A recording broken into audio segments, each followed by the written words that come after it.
박근혜 정권이 대한민국 헌정사상 처음으로 헌법재판소에 정당해산 심판 청구서를 제출한 지 내일 11월 5일이면 딱 1년이 됩니다.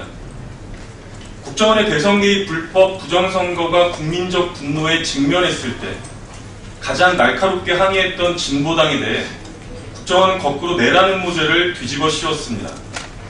33년 만에 꺼내든 내라는 모로 현역 국회의원까지 구속시키고도 바로 이어진 재보궐선거에서 8.2%라는 굳건한 지지율을 확인하자마자 채 일주일도 되지 않아 정권이 다시 빼든 칼이 바로 정당해산입니다. 민주노동당 시절부터 진보당까지 진보정치활동 전반이 모두 위헌이라며 지난 1년 동안 두세 주에 한 번씩 총 17회 변론기일을 진행해왔습니다. 오늘 마지막 변론기일 이후로는 이제 최후 변론에 이어 헌재의 결정만이 남아있는 상황입니다. 지난 1년간 거듭해서 확인된 사실이라고는 정당해산 심판 청구란 애시당초 민주주의 사회라면 있을 수 없는, 있어서도 안 될 소동이었다는 것 뿐입니다.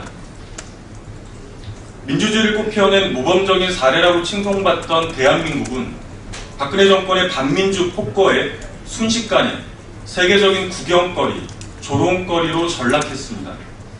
지난 10월 1일부터 때마침 한국에서 열렸던 세계헌법재판회의 총회에서도 단연 화제는 진보당에 대한 해산심판 청구였고, 지금 이 순간에도 세계의 눈은 21세기 민주국가에서 찾아보기 힘든 이 희대의 사건을 주시하고 있습니다.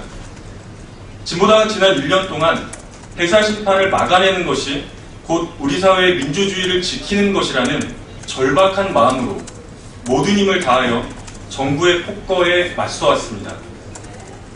이제 1년을 맞아 오는 11월 6일에는 통합진보당 강제해산 반대 민주수호를 위한 원탁회의가 진행됩니다.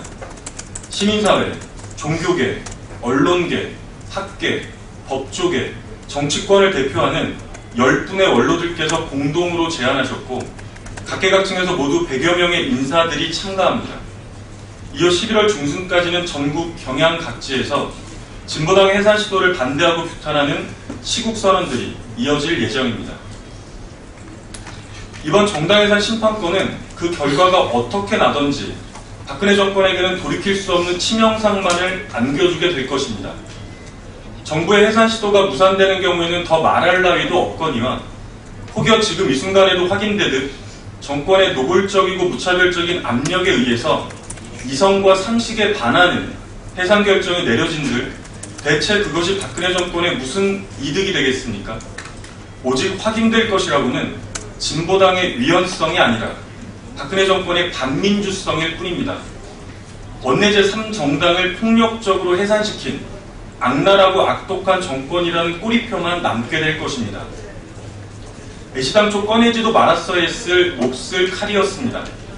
짓밟히고 능멸당한 우리 민주주의를 위해서는 물론이거니와 무엇보다 박근혜 정권 스스로를 위해서라도 지금이라도 즉시 이 핵에 망측한 정당해산 심판 청구는 철회되어야 합니다. 박근혜 대통령 앞에 놓인 유일한 길입니다.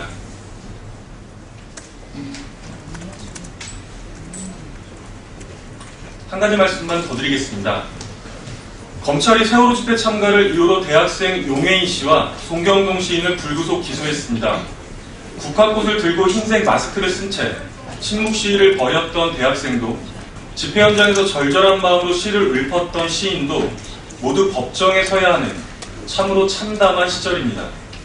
특히 용해인 씨는 연행 당시 개인 휴대전화를 식별할 수 있는 맥 어드레스와 카카오톡 대화 내용을 모두 압수당하면서 사이버 사찰 논란의 중심에 섰던 당사자입니다. 본격적으로 정권의 비판적인 목소리에 모두 재갈을 물리겠다는 작태이자 검찰의 치졸한 보복입니다.